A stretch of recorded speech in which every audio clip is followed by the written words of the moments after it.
Il s'agit des seules plateformes pétrolières déguisées des États-Unis. Pour placer la barre encore plus haut, il faut se rendre en Corée du Nord. Kinjongdong est un village qui se trouve juste au-dessus de la zone démilitarisée, séparant Corée du Nord et Corée du Sud.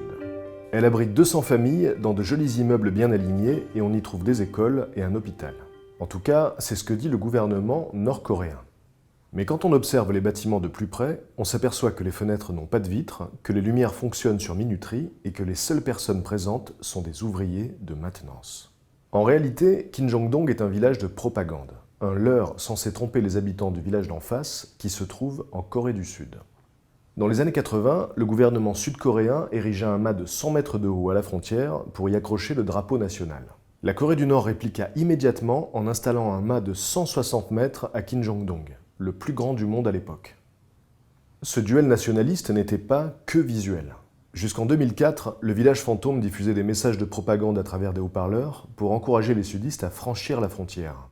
A priori, ceux-ci n'ont jamais été vraiment convaincus.